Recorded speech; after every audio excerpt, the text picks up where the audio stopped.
Evangelho de Jesus Cristo, segundo Marcos, capítulo 1, versos 21 a 28. A autoridade de Jesus é o tema da mensagem. Depois entraram em Cafarnaum e logo no sábado foi ele ensinar na sinagoga. Maravilharam-se da sua doutrina, porque os ensinava como quem tem autoridade, não como os escribas. Não tardou que aparecesse na sinagoga um homem possesso de espírito imundo, o qual bradou: que temos nós contigo, Jesus Nazareno? Vieste para perder-nos? Bem sei quem és, o Santo de Deus. Mas Jesus o repreendeu, dizendo: cala-te e sai desse homem. Então o espírito imundo, agitando-o violentamente, bradando em alta voz, saiu dele. Todos se admiraram, a ponto de perguntarem entre si: que vem a ser isto? Uma nova doutrina.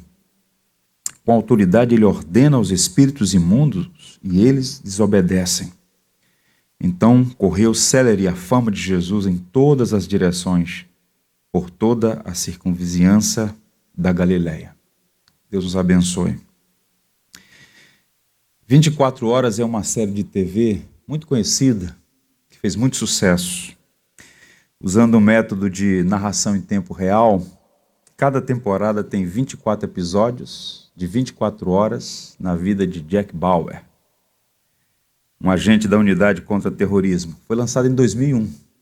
Portanto, agora em novembro faz 20 anos dessa série chamada 24 Horas. Uma boa opção para quem gosta de entretenimento e para quem tem tempo, para assistir 8 temporadas de 24 episódios de muita adrenalina. O texto que nós lemos está inserido num contexto em que Marcos vai apresentar 24 horas na vida de Jesus. Já pensaram nisso? Se você pudesse olhar um dia de 24 horas na vida de Jesus. Observem que os versos 21 a 38 cobrem um período de 24 horas na vida de Jesus. Desde a manhã do Shabat até a manhã de domingo, exatamente 24 horas. Marcos, a quem nós temos chamado aqui de habilidoso escritor, ele abre uma janela a partir da qual nós podemos ver um dia inteiro na vida de Jesus. São 4 cenários e 4 grupos distintos apresentados na narrativa de Marcos. Peço que você mantenha sua Bíblia aberta, vou mostrar o quadro todo. Vejam. Começa na manhã de sábado, bem cedo, na sinagoga com os judeus piedosos. Isso está aí nos versos 21 a 28. Ainda de manhã, Jesus vai com seus discípulos à casa de Pedro e cura sua sogra. Versos 29 a 31. No verso 32, Marcos informa que no final da tarde, enfermos, possessos, muitos foram trazidos até Jesus. Uma multidão estava à porta e ele curou aquelas pessoas todas e expulsou muitos espíritos malignos. Alta madrugada, o sol ainda não havia nascido naquela manhã de domingo, quando Jesus procurou um lugar deserto a fim de orar. Você vê isso a partir do verso 35. Portanto, foram 24 horas intensas na vida de Jesus. E o que é interessante notar é que, de acordo com o Evangelho de Marcos, logo depois de Jesus ter sido batizado no Rio Jordão por João Batista, na Judéia, Jesus volta para a Galiléia e se estabelece na cidade de Cafarnaum. Essa cidade se tornou a base de operações do ministério de Cristo. Às margens do Mar da Galileia, Jesus chama então 4 pescadores, sobre eles falamos aqui no nosso último encontro sobre essa passagem. André e Simão, Tiago e João foram os primeiros discípulos de Jesus. Mais tarde, outros seriam integrados. E esses 12 homens teriam a honra de fazer parte do ministério de Jesus e caminhar ao seu lado por 3 inesquecíveis anos ao lado de Jesus. Que maravilha! Se Deus permitir, nós vamos examinar cada um desses episódios na vida de Jesus, na sinagoga, na casa de Pedro, na rua e no deserto. 4 cenas que juntas compõem o cenário de 24 horas na vida de Jesus. Hoje o nosso foco é o primeiro cenário, na sinagoga. Eu queria que você entrasse comigo na sinagoga de Cafarnaum. Aqui você vai ter no Evangelho segundo Marcos a primeira manifestação do poder de Jesus Cristo no ensino e na expulsão de um espírito maligno que dominava um homem. Veja o verso 21, como começa. Somos informados que logo após os chamados discípulos, eles entraram em Cafarnaum. Essa é a primeira vez que a cidade é mencionada. E essa cidade vai continuar no roteiro de Marcos por bastante tempo. E a partir de agora, Cafarnaum passa a ser um nome familiar porque Jesus decidiu morar ali e fazer dessa cidade, repito, a base de operações do seu ministério. Na perspectiva de Mateus, no capítulo 4, diz que ele vai para Cafarnaum, terra de Zebulon, terra de Naftali, caminho do mar, na Galiléia dos gentios. E o povo que jazia em trevas viu grande luz e resplandeceu-lhes a glória de Cristo. Então Cristo decidiu estabelecer sua operação, seu ministério em Cafarnaum. E essa cidade, cujo nome significa aldeia de Naum, Cafarnaum, aldeia de Naum, não era uma grande cidade, como por exemplo Séforis, que era a capital da Galiléia, mas era uma cidade importante. Na verdade, era a mais importante das cidades no entorno do Mar da Galiléia. E era estratégica por sua localização, a mais populosa daquelas cidades pesqueiras. E ela ficava muito perto de uma rota comercial que ligava Damasco, na Síria, até o Mar Mediterrâneo. Portanto, era uma região, toda a Galiléia, de trânsito comercial, de trânsito e movimentação de vários povos. E Jesus então se estabelece ali na Galiléia dos gentios. Isaías chama aquela região de caminho do mar, Isaías 8:23, repetido por Mateus no capítulo 4. E Cafarnaum estava na fronteira entre a Galiléia e a Transjordânia. A Galiléia sob a jurisdição de Herodes Antipas, que mandou matar João Batista, e a Transjordânia sob a jurisdição de seu irmão Filipe, com quem Herodes teve um problema por conta de uma mulher. Tudo está no Novo Testamento. E além da indústria pesqueira florescente, a cidade era a sede da alfândega. A Receita Federal do norte de Israel ficava em Cafarnaum, porque era estratégico que ali se estabelecesse. E era a única cidade daquelas todas onde havia uma guarnição militar. Havia presença militar romana ali. Era uma cidade segura, tranquila. O historiador Flávio Joséfo diz que na Galiléia havia 204 cidades e aldeias. E uma delas, Cafarnaum. E essa região norte de Israel, chamada de Galiléia dos gentios, por conta da quantidade de povos pagãos, havia uma multiplicidade de altares, de crenças, de deuses. Havia algumas dessas cidades que eram majoritariamente ocupadas, habitadas por pagãos. Tiberíades, por exemplo. Tiberíades em homenagem a Tibério César, imperador romano. Era uma vitrine do estilo de vida greco-romana. Tudo que havia em Roma, em uma proporção menor, havia em Tiberíades. Cheio de pagãos, cheio de altares e com um estilo de vida completamente distante daquilo que era a moral judaica. Pois bem, Cafarnaum é diferente porque a população é majoritariamente composta de judeus.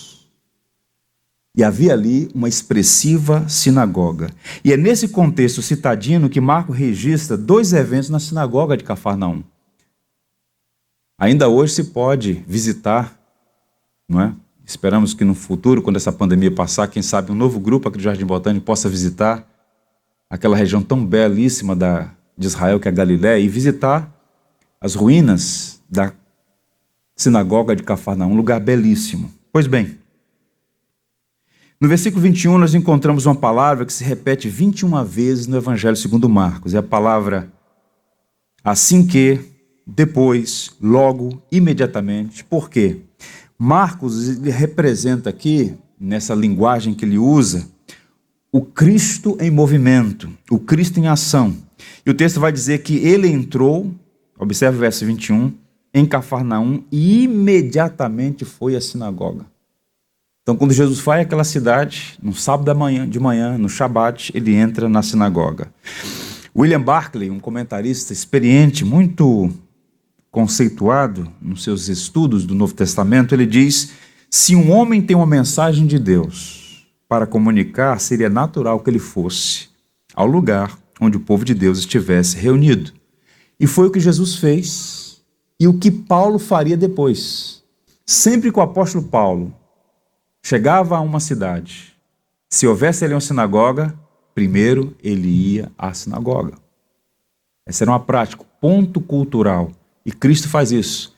Chegando em Cafarnaum, ele procura uma sinagoga. Jesus Cristo frequentava a igreja. Esse é um ponto interessante. E a sinagoga era o centro da vida religiosa, cívica e judiciária para os judeus. Não era simplesmente um lugar onde as pessoas prestavam culto. Era mais do que um espaço de culto público. Naquele contexto, repito, era o centro da vida religiosa, cívica e judiciária. Surgiu no contexto do exílio na Babilônia. Os irmãos sabem disso. Quando Nabucodonosor destruiu Jerusalém, no ano 586, e judeus foram espalhados em várias partes do mundo, o templo foi completamente destruído. É nesse contexto que surge a sinagoga, uma casa onde os judeus pudessem se reunir para ler as Escrituras, para orar, para confortar e encorajar uns aos outros. Tornou o centro da vida do judaísmo, as sinagogas, que se espalharam pelo mundo greco-romano. Interessante notar, inclusive, que a palavra sinagoga, a palavra que mais prevaleceu, vem do grego.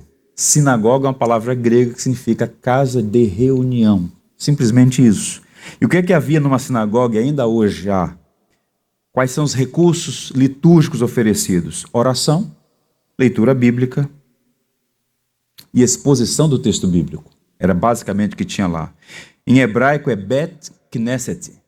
Se você for a Israel e procurar, o nome do parlamento de Israel é Knesset, que significa casa de reunião. É o nome do parlamento israelense hoje. E a sinagoga, repito, de nome grego, que se popularizou, significa a mesma coisa, uma casa de reunião. Só em Jerusalém havia 100 sinagogas. Imaginem. E essas sinagogas estavam espalhadas em todo o mundo. Hoje na Turquia, por exemplo, a maior sinagoga fora de Israel pode ser visitada. Ali no entorno do mar Egeu. Pois bem, via de regra é composta de salas de aula, alojamentos para hóspedes, para receber aqueles que estavam em trânsito, em movimento, uma ampla sala retangular, havia os armários onde os rolos da lei eram guardados, para que pudesse ser feita a sua leitura. Esse armário era ladeado por 2 candelabros com 7 braços, um padrão judeu de candelabro, e havia uma plataforma onde um púlpito estava disposto para que a leitura pública e a exposição fosse feita. Boa parte da liturgia, inclusive da arquitetura das igrejas, é uma herança desse modelo judaico de sinagoga. Isso é interessante. Nas Américas, a mais antiga sinagoga foi construída pelos judeus holandeses no Recife, recentemente descoberta e pode ser visitada. A mais antiga sinagoga nas Américas está aqui em Pernambuco, no Brasil. Eu vou ler para vocês um texto que é uma nota de rodapé da King James, a Bíblia inglesa, que sintetiza o que era uma sinagoga naqueles dias, para que a gente possa entender o que Jesus foi fazer naquela manhã ali. O texto diz assim: a sinagoga sempre teve uma importância vital para as comunidades judaicas em todo o mundo, desde sua fundação na época do exílio até os nossos dias. Uma sinagoga podia ser estabelecida em qualquer cidade ou povoado onde houvesse, ao menos, 10 homens judeus casados. E seu propósito maior era ensinar as Escrituras e adorar a Deus. Era costume entre os líderes das sinagogas convidar os mestres visitantes a participar da adoração e ministrarem a palavra na reunião de sábado. Jesus, assim como Paulo mais tarde, aproveitou essa oportunidade cultural para anunciar as novas e boas notícias do reino de Deus, o Evangelho. Então percebam, há 2 eventos acontecendo ali naquela manhã. 2 eventos que Marcos fez questão de registrar deliberadamente para mostrar a autoridade de Jesus. Esse é o tema desse retrato de 24 horas na vida de Jesus, a sua autoridade. E nesse particular, nesses versos 21 a 28 do capítulo 1, há 2 eventos. Quais são eles? A impactante pregação de Jesus e o poder dele sobre espíritos malignos. Eu queria sua atenção para a gente pensar sobre esses dois elementos que revelam a autoridade de Cristo. Primeiro, a autoridade de Jesus na pregação. Vejam mais uma vez os versos 21 e 22. Depois entraram em Cafarnaum e logo no sábado foi ele ensinar na sinagoga. Maravilharam-se da sua doutrina porque os ensinava como quem tem autoridade e não como os escribas. Então, as sinagogas, como centros de estudo, de ensino, estavam abertas. E quem frequentava? Os judeus piedosos. Sempre houve o crente nominal, naquele tempo também. Mas os piedosos frequentavam a sinagoga. O sábado, o Shabat, era respeitado rigorosamente como um dia de descanso, mas não era apenas um dia para ficar off. Era um dia para aquietar a alma e elevá-la a Deus como memorial da criação. E os judeus faziam isso rigorosamente. Por vezes, tropeçaram até nos propósitos e nas motivações, mas eles respeitavam o Shabat. E a leitura bíblica era feita na língua hebraica, ou seja, o texto bíblico no hebraico, e a exposição na língua vernacular, naquele contexto no aramaico. Portanto, Jesus leu o texto em hebraico e ensinou em aramaico, a língua do povo. Boa parte dos judeus no primeiro século não falava hebraico. O hebraico era a língua da academia, dos mestres da lei, dos escribas. A língua popular era o aramaico. Em outro contexto, como por exemplo no mundo greco-romano, o judeu fazia a leitura do texto no hebraico, mas a exposição era no grego, a língua que as pessoas pudessem entender, as pessoas comuns. E foi o que aconteceu naquela manhã, simples assim. O presidente da sinagoga, chamado de o principal, vocês lembram de um desses nomes? Jairo. Jairo era um principal da sinagoga, o presidente da sinagoga, o indivíduo responsável pela manutenção da sinagoga. Ele não era necessariamente o pregador. Ele poderia convidar um mestre competente para vir à frente e ler e, em sequência, expor o texto. Foi o que aconteceu naquela manhã. Não sabemos quem era o presidente daquela sinagoga, mas Jesus foi convidado a fazer a leitura pública e também a exposição do texto. Foi o que aconteceu ali. Agora, eles ficaram surpresos, porque embora fosse comum uma pessoa de fora daquele círculo imediato, a convite do presidente da sinagoga, fazer a leitura e a exposição do texto bíblico, naquela manhã eles ficaram espantados porque alguma coisa diferente havia acontecido ali. Não era simplesmente mais um mestre que passou por Cafarnaum, mais um estudioso da lei. As pessoas ficaram maravilhadas. A expressão maravilha aqui é de espanto, positivo, de encantamento, de senso de maravilha. Que coisa extraordinária! Que nova doutrina! Pela maneira como Jesus Cristo expôs o texto bíblico. Bem, Marcos, ele gosta de registrar as emoções das pessoas. Percebam que à medida que a gente vai lendo o livro, a gente vai percebendo algumas coisas que são bem peculiares a Marcos. E ele gosta de narrar as emoções das pessoas. Então aqui ele diz que elas ficaram maravilhadas, positivamente, com o impacto da pregação de Jesus. Lucas, por exemplo, diz que as pessoas em Nazaré, cidade natal de Jesus, ao ouvirem a Cristo, rangeram os dentes de ódio dele e o expulsaram de lá. Então percebam que nas narrativas evangélicas a gente percebe reações diferentes ao ministério de Cristo. Mas aqui, ao contrário do que aconteceu em Nazaré, o que há é um encantamento, um senso de maravilha diante do que Jesus apresentou. Antes de tudo, é preciso dizer que o ensino de Jesus não era uma inovação. Eles não ficaram encantados como que estivessem ouvindo algo completamente novo. Não era uma inovação. E aqui, nesse particular, Jesus Cristo é um bom modelo, em todos os aspectos, mas nesse particular também, para todo pregador. Pregador que começa a inventar é problema. Pastor não tem mensagem, pastor é apenas um arauto. Ele entrega uma mensagem que não é sua, é bíblica. Ela tem que nascer das Escrituras. E Jesus, então, ele não está inovando, ensinando algo novo. que causou impacto ali foi a maneira como ele apresentou e a interpretação que ele deu às passagens que eles liam, mas não conseguiam enxergar o significado.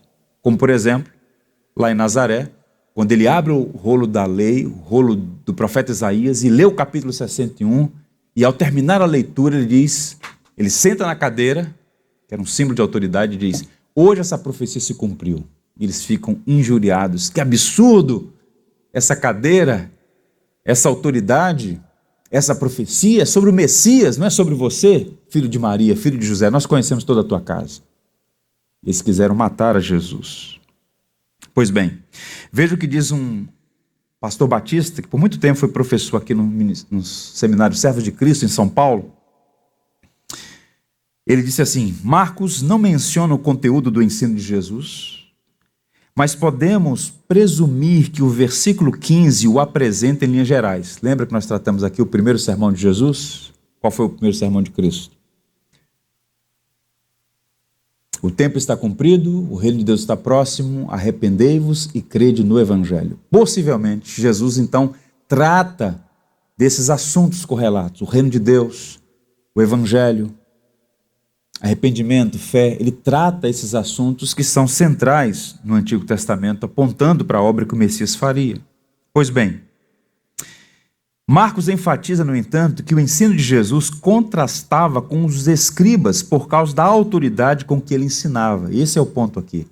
Não é necessariamente o conteúdo que é o foco do maravilhamento, mas a maneira. Percebam? Caminhando aqui, esses mestres da lei, os escribas, não davam respostas diretas, limitavam-se a fazer citações de fontes rabínicas. Eles diluíam as escrituras com suas tradições. Jesus, no entanto, ensinava com contundência da autoridade divina. O que é que os mestres da lei faziam? Eles liam o texto bíblico, eles emitiam opinião sobre o texto bíblico, eles faziam citação de fontes de autoridade. Por exemplo, 20 anos antes de Jesus, a principal autoridade no judaísmo era um homem chamado Hillel, considerado uma das maiores autoridades do rabinato. Então, quando um escriba, quando o mestre da lei lia uma porção, dava a sua opinião e citava Hillel, as pessoas ouviam com cuidado, ouviam com atenção, porque era uma autoridade. Mas o que Cristo faz naquela manhã não é citar uma fonte de autoridade. Não é falar assim, olha, eu estudei em uma passagem, li um texto que diz assim. Ele fala com autoridade. Ele não é como os profetas anteriores, inclusive João, que dizia, assim diz o Senhor. Cristo é o próprio Deus, é o Davar Yavé que diz, em verdade vos digo. Autoridade. Cristo é o próprio Deus falando a palavra de Deus. Que espetáculo aquelas pessoas tiveram ali. Um espetáculo no sentido de ver o Deus encarnado ensinando a sua própria palavra. Extraordinário. E a doutrina exposta não era um método de persuasão, mas uma poderosa evidência que o reino de Deus havia chegado. Eles ouviram sobre Deus, mas o professor era o próprio Deus. O John MacArthur diz assim, o ensino direto, pessoal e poderoso de Jesus era tão diferente para a experiência deles, que aqueles que ouviram estavam espantados. Quando Jesus começa a ensinar, eles ficam espantados, perplexos, admirados, maravilhados. Esses são os adjetivos, um senso de que foram tomados por algo realmente especial. O conteúdo, a forma, o clima envolveu aquela sinagoga. Tudo apontava para o fato que diante deles alguém muito especial havia falado naquela manhã. E essa autoridade de Jesus é importante ser exposta no início do Evangelho segundo Marcos, porque todo o restante vai se ancorar nisso. Então, lembrando daquela estrutura que apresentamos aqui logo no início dessas primeiras mensagens, Marcos tem um foco. Ele quer apresentar quem é Jesus. Tanto é que o primeiro bloco, do capítulo 1 até meado do capítulo 8, há uma pergunta que se repete. Quem é este? Quem é este? Quem é este? E a partir do capítulo 8, as respostas. Primeiro com Pedro, tu és o Cristo. E ao pé da cruz, o centurião, verdadeiramente este homem é o Filho de Deus. Portanto, para substanciar a pessoa e a obra de Cristo, quem ele é e o que ele veio fazer, Marcos começa já no início do livro, mostrando a autoridade de Jesus. Ele não é um profeta enviado para falar sobre o Messias que viria. Ele é o próprio Messias acerca do qual os profetas todos anunciaram. E para que isso fique evidente, Marcos distribui essa autoridade de Jesus em todo o livro. Se você observar, a autoridade é mencionada 7 vezes no Evangelho. Um número importante na simbologia judaica. 7 vezes. No ensino, está aqui no capítulo 1, que nós estamos examinando. Na expulsão dos demônios, também no capítulo 1. No perdão de pecados, no capítulo 2, que vamos examinar. Quando aqueles homens descem o seu amigo numa corda improvisada, numa maca improvisada pelo telhado. E Jesus olha a cena, um homem paralítico. E aí Jesus diz para aquele homem: filho, teus pecados estão perdoados. E o povo fica escandalizado. Que loucura é essa? Só Deus pode perdoar pecados. Eles não disseram, só murmuravam no coração. E Cristo, o verbo encarnado, plenamente Deus, plenamente homem, conhecendo o coração deles, diz: o que é mais fácil? Dizer para esse rapaz: teus pecados estão perdoados? Ou dizer: levanta-te e anda? O homem foi literalmente curado na presença deles. Então perceba a autoridade de perdoar pecados, a purificação do templo no capítulo 11, o comissionamento dos discípulos 3 vezes, capítulos 3, 6 e 13. Portanto, Marcos está mostrando, Jesus Cristo tem autoridade. E ele encerra o seu ministério lá à frente, o comissionamento dos discípulos, antes da sua ascensão ao céu, dizendo: toda a autoridade me foi dada nos céus e na terra. Não é uma autoridade privada, não é uma autoridade circunstancial, nacional, é uma autoridade sobre a igreja, sobre o mundo, sobre o cosmos. Não há autoridade acima de Jesus. Ele é Senhor dos senhores, Rei dos reis. Agora vejam, há um sutil paradoxo aqui. Percebam que ao mesmo tempo que Marcos apresenta Jesus como Filho de Deus, que veio a este mundo servir e dar sua vida em resgate de muitos, esse é o coração do livro, né? Marcos capítulo 10, 45, ele é o servo que vem dar a sua vida em resgate de muitos. Jesus é um servo que tem autoridade. Geralmente, quando as pessoas pensam no serviço, elas pensam em alguma coisa baixa, pequena, vil, que traz demérito. Agora percebam, esperamos que um servo esteja sujeito a alguma autoridade e receba ordens. Esse é o panorama geral. Esperamos que um servo esteja sujeito a alguma autoridade e receba ordens. Mas o servo de Deus exerce a autoridade e dá ordens, até mesmo aos demônios. E suas ordens são obedecidas. É por isso que há um maravilhamento aqui, na sua pregação, no poder que ele exerce sobre os espíritos malignos. Portanto, o foco aqui, a autoridade de Jesus na pregação é notada em comparação aos escribas. E quem eram os escribas? Nesse momento da história, o templo estava de pé. Em Jerusalém, o Anaximandre estava lá, o centro do mundo, o templo, a casa de Deus. Ou como disse Jesus, a casa de meu Pai. E o templo, os serviços todos estavam sendo realizados. Os serviços sacrificiais, a adoração. Todo bom judeu, pelo menos uma vez por ano, fazia o caminho até Jerusalém, a Sião, para adorar a Deus. Então, enquanto o templo cuidava dos sacrifícios, das orações, da adoração, sob os cuidados dos sacerdotes e levitas, em particular do sumo sacerdote, que era a figura central no templo ali, os escribas cuidavam das sinagogas. Os escribas tinham uma função específica: ensino, jurisprudência, interpretação e a tradição dos pais pertenciam aos escribas. E a sinagoga era esse lugar de ensino da comunidade e servia como um tribunal e uma escola. Se houvesse alguma questão na vara civil, era tratado com os escribas. A área penal tinha que levar para os romanos, eles que decidiam. Mas uma questão da vida civil, os mestres da lei poderiam, então, fazer suas intervenções. Eles também funcionavam como uma escola. A sinagoga era onde as crianças recebiam instrução catequética desde a mais tenra infância. A sinagoga, portanto, era um local de reunião da comunidade, servia como tribunal, como escola, e os escribas eram esses copistas da lei, e leia aqui o Pentateuco, os 5 primeiros livros, os profetas, eles faziam esse trabalho de redação, de cópia dos manuscritos, de preservação de tudo isso, mas eram profundamente estudiosos. Daí o termo mestres da lei. Boa parte deles, os que mais se destacavam, tinham porções inteiras do Antigo Testamento de memória. Já fez o exercício de memorizar o livro de Deuteronômio? Escribas eram capazes de recitar de memória o livro de Deuteronômio. Quanto mais perito, quanto mais estudioso, quanto mais devoto, mais afamado ficava.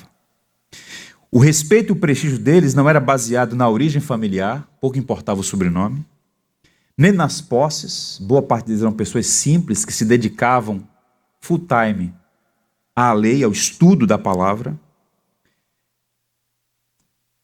mas eram escribas e mestres porque de fato estavam mergulhados na leitura, no estudo da palavra, eram mestres da lei, em sua maioria fariseus.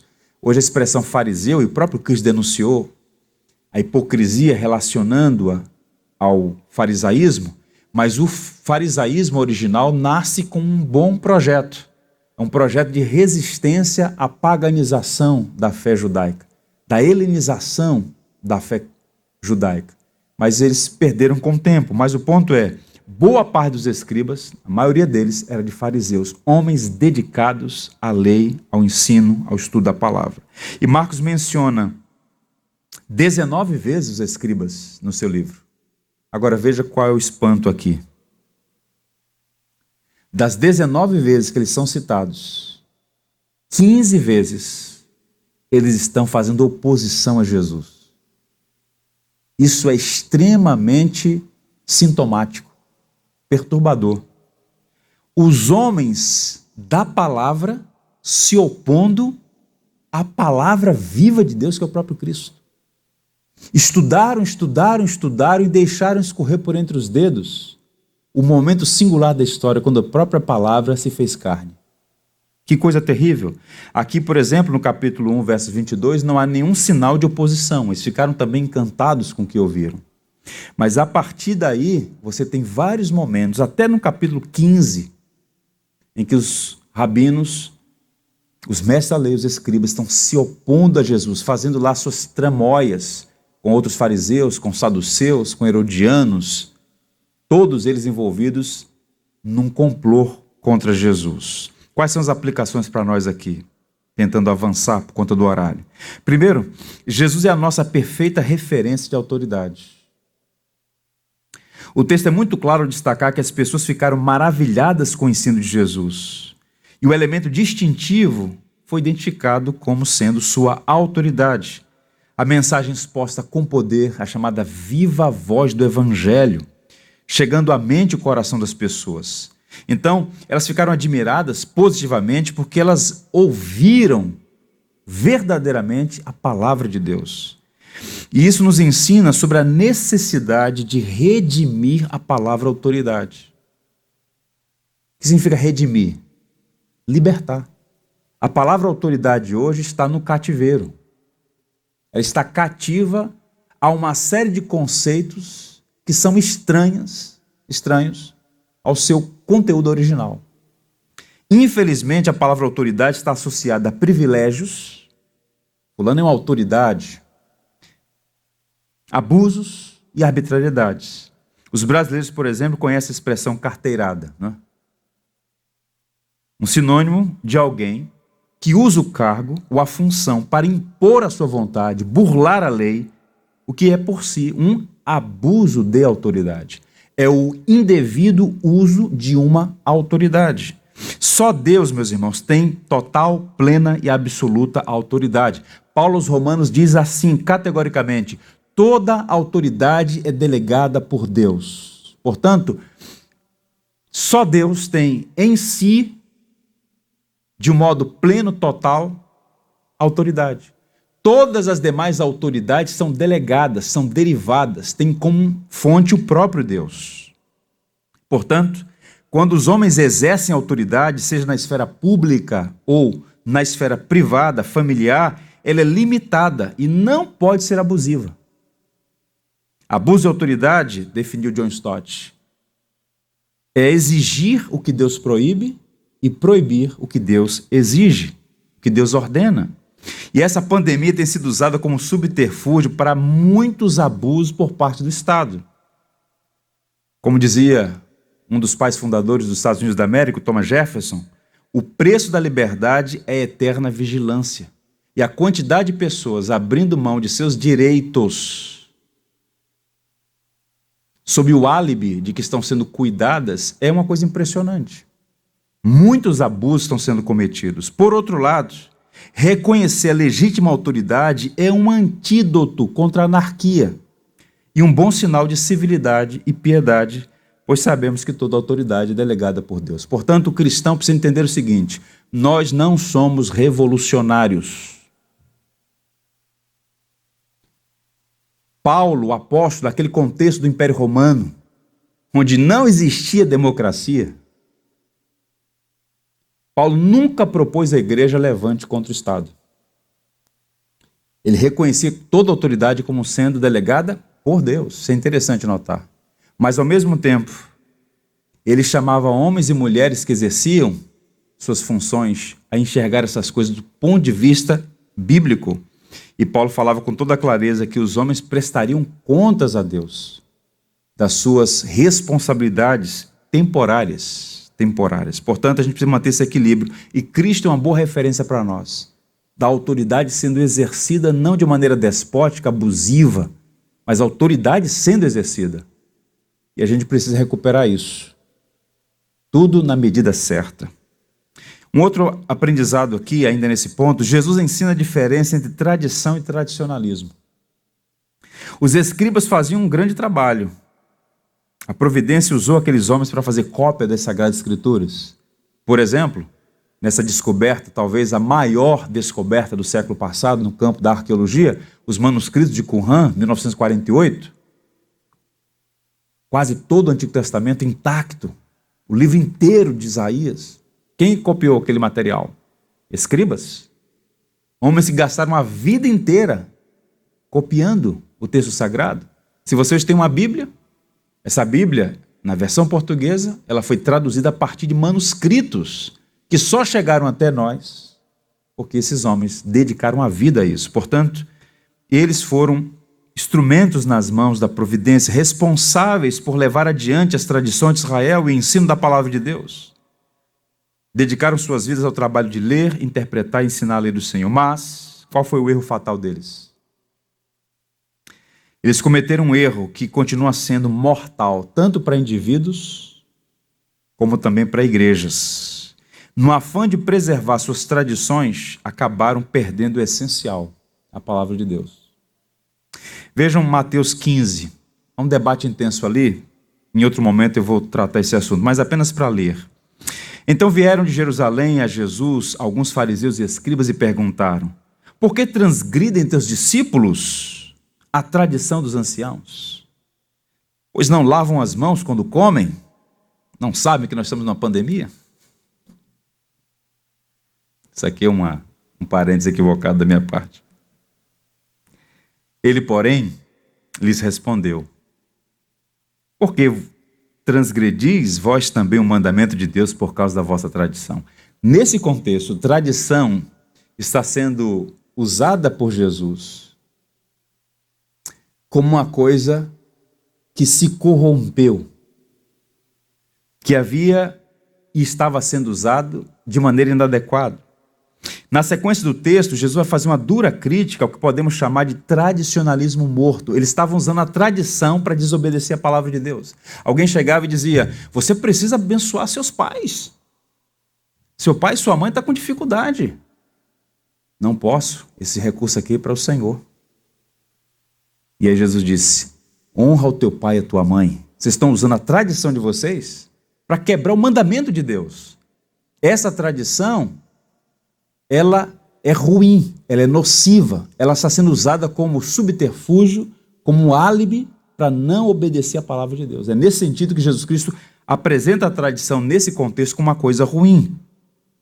A palavra tradição também precisa ser redimida. Por causa do mau exemplo dos escribas, das merecidas críticas de Jesus a eles, alguns associam tradição a algo ruim e desnecessário.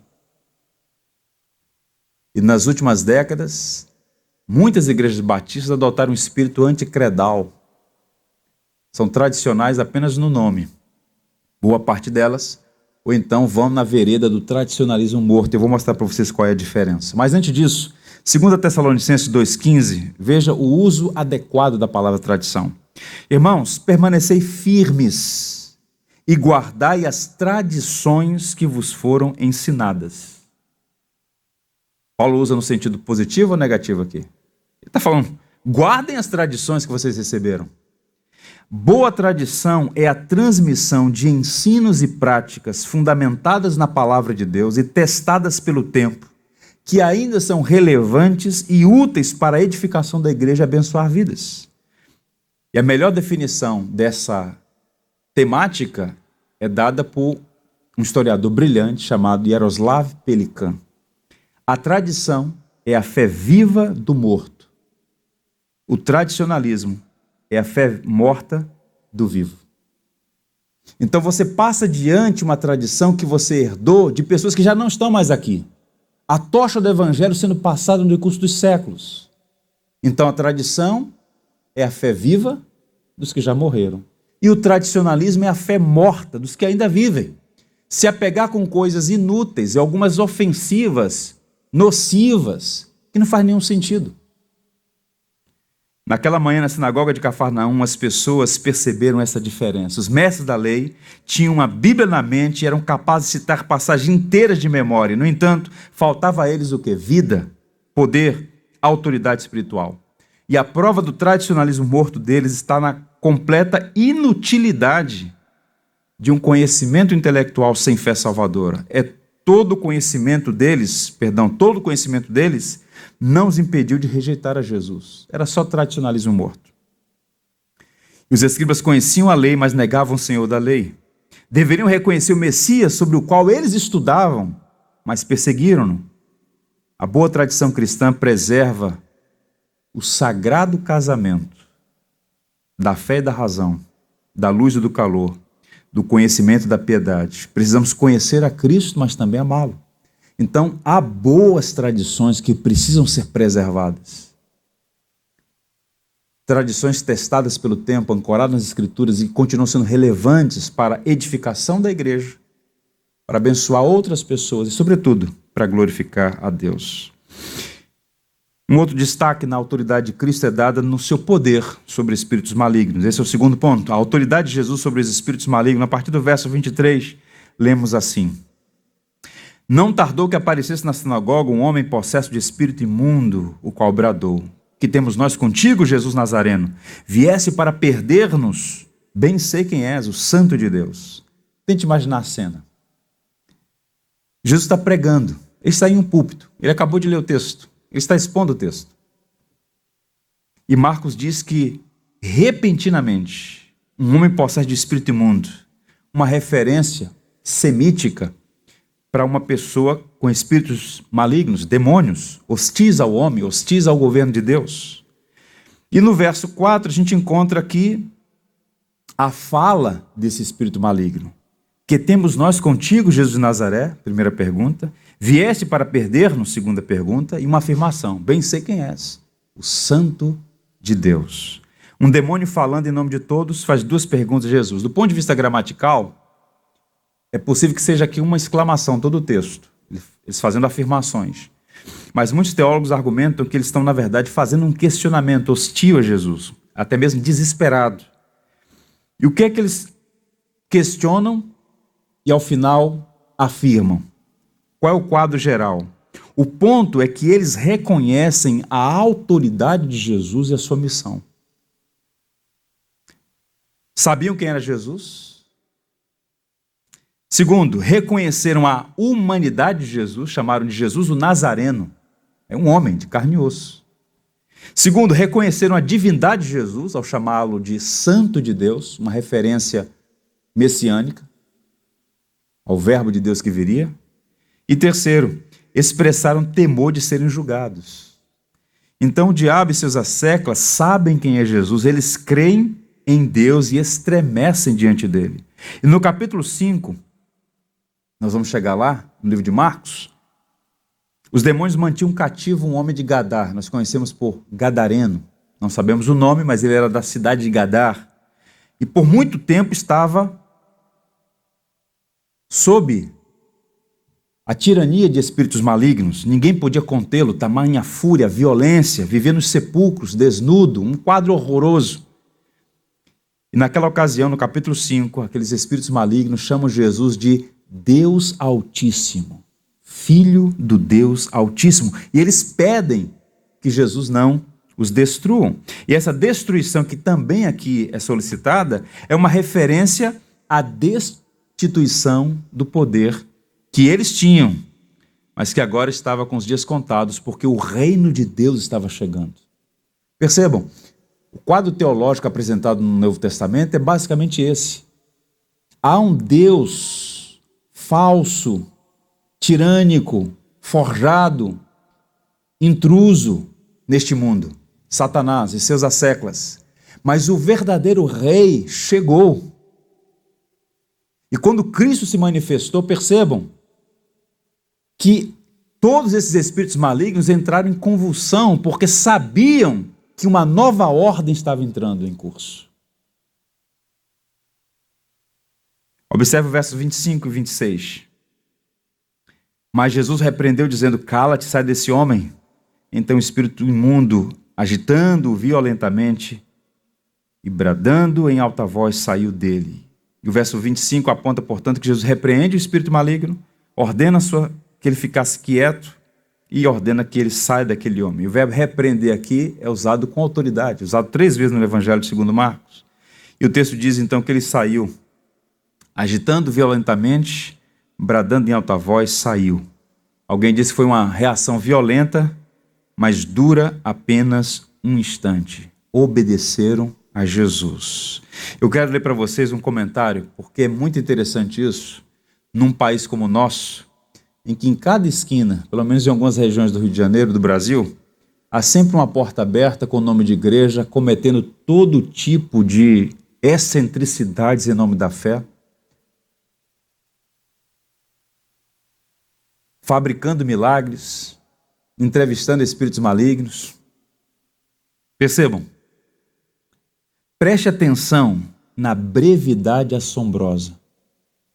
Jesus não pergunta o nome dele, não faz uma oração relâmpago, não fica fora de si em êxtase, não murmura fórmulas, não recorre a objetos como exorcistas judeus, não usa raízes medicinais nem vapores anestésicos, nada além desta ordem nua.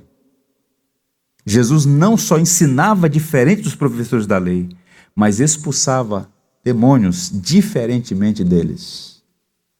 Eles perceberam que ali, naquele púlpito, aquele homem que ensinava com autoridade também tinha autoridade sobre espíritos malignos. Não foi uma conversa, não foi um bate-papo, não foi uma negociação, foi uma ordem.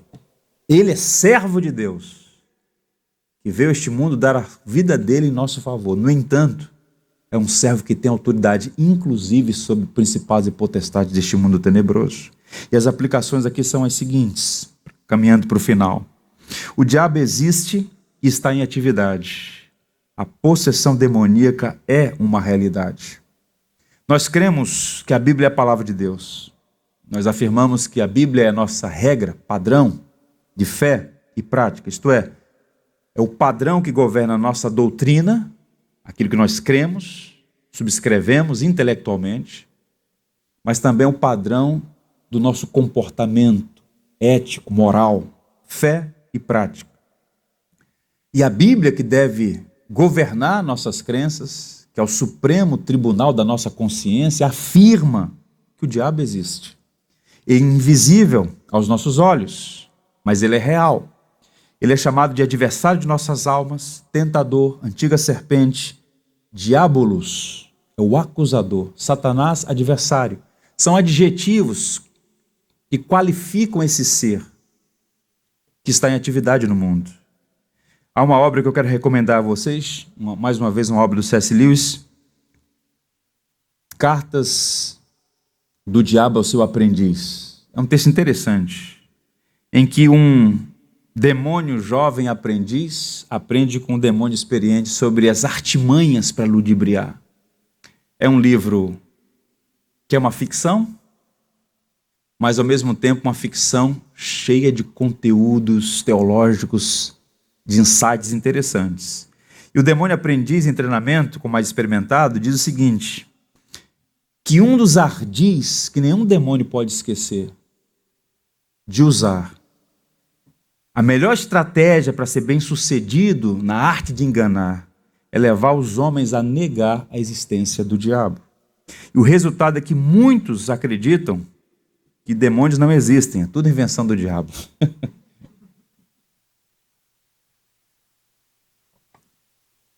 Percebam? E quanto mais intelectualizado o indivíduo, ele acha que a figura do diabo, espíritos malignos, demônios, são crendices, superstições que a igreja inventou para ludibriar as pessoas, impor medo, terrorismo psicológico. Mas percebam, a Bíblia afirma que existe. E nós temos o respaldo bíblico, o testemunho da história e a experiência. Nós sabemos, Pedro disse, o diabo, vosso adversário, anda ao vosso derredor, buscando oportunidade para tragá-los. Paulo falou sobre a armadura de Deus com a qual nós podemos resistir às investidas de Satanás. Sujeitai-vos, pois, a Deus, resisti ao diabo, ele fugirá de vós. Então essas menções todas no Novo Testamento apontam para uma realidade, que é metafísica, no sentido de que a gente não consegue ver uma realidade espiritual, mas que tem repercussões no campo físico, na nossa vida, na nossa existência desse lado. Pois bem, por outro lado, alguns negam, e C.S. Lewis está dizendo o seguinte, você tem um extremo oposto, um grupo dizendo que não existe, e um grupo olhando para o diabo em tudo, vendo o diabo em tudo, por vezes se imiscuindo, ou melhor, se eximindo de suas responsabilidades. Algumas igrejas banalizaram a verdade atribuindo tudo ao diabo. Generalizar toda a situação como sendo um caso de possessão demoníaca é um erro. Existem, e nós sabemos disso hoje, por conta de farta documentação, existem distúrbios e doenças mentais que devem ser tratadas como patologias e não como casos de natureza espiritual.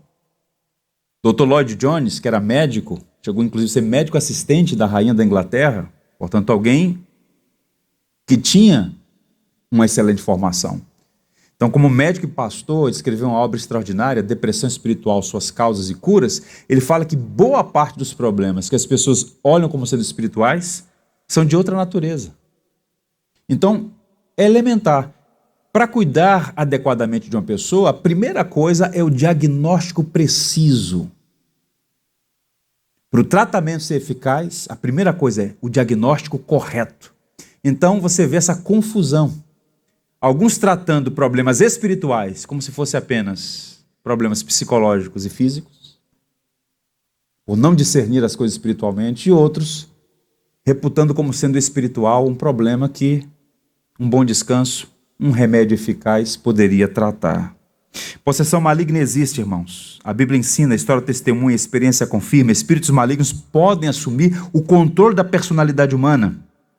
E quando isso acontece, na maioria das vezes, efeitos no corpo são perceptíveis. Uma força, uma fúria e uma violência sobre-humanas. E eu posso dar testemunho para vocês. Já vi, já testemunhei, já passei por essa experiência e posso dizer, é real, não é fantasiosa. Agora percebam, Jesus é sacerdote, profeta e rei. Através de seu ofício real, ele exerce uma autoridade e amarra o valente. Essa é a linguagem. Já pararam para pensar que no Antigo Testamento você não tem caso de possessão maligna? Você tem influências de espíritos malignos, mas não há registro de uma pessoa possessa, que tenha perdido suas faculdades. O caso mais próximo é o de Saul. E a possessão dele era de outra natureza, eram ciúmes. Agora vejam, no Novo Testamento, no início do ministério de Jesus Cristo, os demônios começam a fazer todo esse alarde. Por que razão? Por que é que eles começam a bater em retirada? O rei chegou afirmando que tem autoridade nos céus e na terra. O que está acontecendo aqui é uma profecia de Isaías que Cristo disse na sinagoga de Nazaré que estava acontecendo. Hoje se cumpriu as Escrituras. O Espírito do Senhor me ungiu para pregar boas novas, para libertar os cativos. E ele então libertou. Muitas pessoas foram libertas da tirania de Satanás. E aqueles sinais todos não era para criar na igreja um método de expulsar demônio, um método de exorcismo. Aquelas manifestações todas é para autenticar o discurso dele. Ele é Senhor de tudo e todos, inclusive Senhor de principados e potestades. O diabo, dizia Lutero, é o diabo de Deus, está preso na coleira, amarrado à mesa do dono, só vai até onde o dono permite. De modo que o cristão tem que ter esse equilíbrio. O diabo existe, ele é sagaz, e você precisa vigiar, resistir. Mas ele não tem poder sobre nós. O diabo não é o rival de Deus. Deus não tem rival. Rival tem eu, tem você. Tem alguns times de futebol. Mas Deus não tem rival. Deus é Senhor sobre todas as coisas. Olha o que diz 1 João 3, verso 8. Para isso se manifestou o Filho de Deus, para destruir as obras do diabo, de João. E ele destruiu as obras do diabo. E qual é a principal obra de Satanás? A tirania sobre a humanidade. E aqueles que estão em Cristo estão libertos. Ele nos tirou do império das trevas para o reino da luz do seu Filho. Uma segunda aplicação, o diabo é sagaz e enganador, por vezes opera dentro da igreja. Que escândalo. Sagaz, enganador e por vezes opera dentro da igreja. Muito provavelmente aquele homem frequentava a sinagoga. Tente imaginar, semana após semana, lá estava ele ouvindo a leitura pública das Escrituras. Estava ali sem que fosse percebido. Quem pode mensurar a quantidade de pessoas que se assentam nos bancos das igrejas, ouvem a palavra sem experimentar uma genuína conversão? No primeiro momento, tudo normal, tudo certo. Como aquele homem, até que ouvindo a palavra de Cristo, aquele espírito se manifestou e foi então repreendido e teve que sair. Mas nem sempre essa manifestação é perceptível e visível. Eu gosto de um texto, um comentário, na verdade, que o pastor Augusto Nicodemos fez alguns anos atrás, que teve bastante repercussão. Ele disse o seguinte: quando Judas ficou possesso por Satanás, não caiu no chão, não revirou os olhos, não falou com voz diferente, não ficou doente nem curvado, simplesmente saiu e foi ganhar dinheiro vendendo Jesus. Já parou para pensar na quantidade de homens possessos que parecem estar fazendo um bom trabalho, quando na verdade estão trabalhando contra o reino de Deus? Há muitos assim. Há séculos. O caso de Ananias e Safira, membros da igreja em Jerusalém, por avareza, mentiram a Deus e tentaram enganar a igreja. Propuseram dar voluntariamente um valor. Disseram então estar dando, quando na verdade era outro, uma tramóia em Atos capítulo 5. E quando Pedro, inspirado pelo Espírito, discerne tudo, Pedro diz: por que vocês mentiram contra o Espírito Santo? E eles foram objeto de juízo. Ambos, tanto a esposa Ananias quanto a sua mulher Safira. E o John Stott diz que o caso de Ananias e Safira afirma, o caso de Ananias e Safira confirma as estratégias de Satanás para impedir o avanço da igreja, por vezes infiltrando as séculas na congregação. Qual é o nosso ponto aqui? Oração, vigilância e discernimento são recursos que a igreja precisa usar para se proteger. Caminhando, conhecimento da verdade deve vir acompanhado da fé que salva. É claro que os espíritos malignos têm conhecimento acerca de Jesus. Bons teólogos, sabiam tudo sobre a natureza e a pessoa de Cristo, sobre a obra de Cristo, sabiam tudo.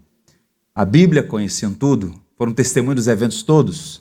Não são seres que, limitados pelo tempo, eles foram testemunhas de toda a história da redenção. Agora percebam, Não obstante a tudo isso, estavam perdidos. Tiago usa esse exemplo para exortar os ouvintes sobre o perigo de uma fé meramente intelectual. Está cheio de gente assim nas igrejas. Aqui, sabem tudo. Jesus Cristo é Senhor, Salvador, morreu por meus pecados. Sabe quem é Jesus e reconhece sua missão. Mas é só na mente. Olha o que Tiago vai dizer. Crês tu? Você crê mesmo que Deus é um só? Fazes bem. Até os demônios creem e estremecem. E no verso 26, Tiago diz, assim como o corpo sem espírito é morto, assim também a fé sem obras é morta. Portanto, é preciso que haja não apenas um assentimento intelectual, mas que essa concordância de reconhecer quem é Jesus venha acompanhado de uma vida transformada pela graça de Deus. Lamentavelmente, há muitos que ainda não experimentaram esse novo nascimento. O John Riley, citando Lutero, diz, Martim Lutero disse que a fé cristã consiste em pronomes possessivos. Uma coisa é afirmar, Cristo é um Salvador. E outra, inteiramente diferente, dizer, Cristo é o meu Salvador e meu Senhor. O diabo é perfeitamente capaz de fazer a primeira declaração, mas somente o verdadeiro crente pode afirmar a segunda. Dizer que Cristo é um Salvador, até os demônios podem afirmar. Agora, só um remido no sangue de Cristo pode dizer, Cristo é o meu Senhor, o meu Salvador. Isso faz diferença. E o poder de Jesus não ofusca o ensino, mas o traz para o centro. E assim a gente termina. O último versículo, veja o 27 aí. Todos se admiraram, a ponto de perguntar entre si, que vem a ser isto? Uma nova doutrina? Com autoridade ele ordena os espíritos e eles lhes obedecem. Um dos sinais, percebam isso aqui, irmãos, um dos sinais do espírito de engano por trás de seitas evangélicas, que reivindicam o monopólio do Espírito Santo, é a ausência do evangelho e o show da fé fabricado. Curas forjadas, entrevista de demônios na TV e outras bizarrices que não têm amparo bíblico. Quando Jesus expulsou o espírito maligno na sinagoga de Cafarnaum, as pessoas ficaram admiradas e associaram o poder de Cristo ao seu ensino, a uma nova doutrina. Portanto, Cristo não usou aquilo para um espetáculo. Rápido. Cala-te. Sai desse homem. E as pessoas ficaram maravilhadas com o quê?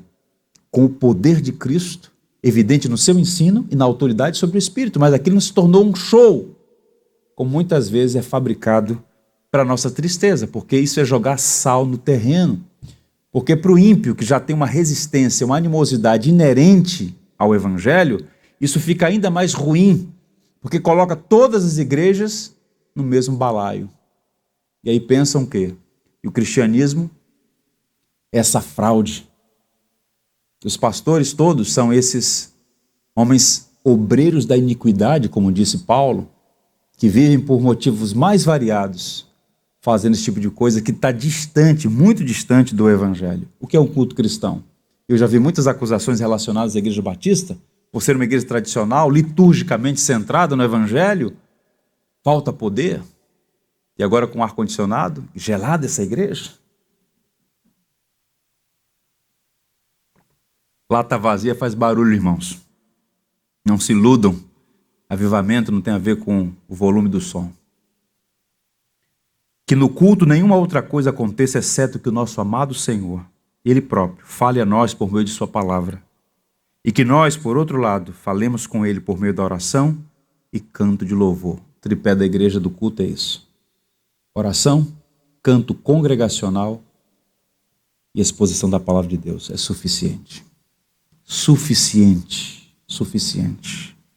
E o verso 28 diz, então correu célere a fama de Jesus em todas as direções, por toda a circunvizinhança da Galileia. O que aconteceu aqui? Um comentário rápido. A fama dele se espalhou. Pelo poder da pregação e pelo poder sobre espíritos malignos. O Senhor não queria dar publicidade por causa do ciúme dos judeus. Então, quando Jesus dizia assim, ó, não fale para ninguém, qual era o propósito dele? Que essa publicidade ia gerar mais problemas, como de fato gerou. Ele não queria antecipar a sua morte.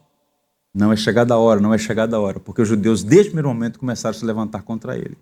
Mas Alguém filmou, colocou na internet, viralizou, a fama de Jesus correu o mundo.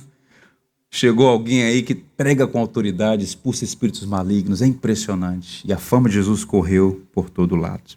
E o Senhor nos abençoe e que nós possamos nos submeter a Cristo, aquele que tem toda a autoridade nos céus e na terra. Vamos ficar em pé e vamos encerrar cantando. Só em Jesus. Tudo que tens feito, por tudo que vais fazer, por tuas promessas e tudo que és, eu quero te agradecer com todo o meu ser. Te agradeço, meu Senhor. Te agradeço, meu Senhor.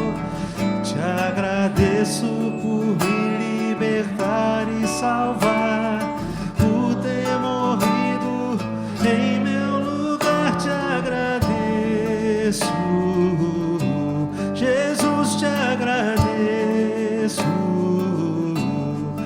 Eu te agradeço, te agradeço por tudo que tens feito, por tudo que vais fazer, por tuas promessas e tudo que és. Eu quero te agradecer com todo o meu ser. E aí? Te agradeço, meu Senhor. Te agradeço, meu Senhor. Te agradeço por me libertar e salvar.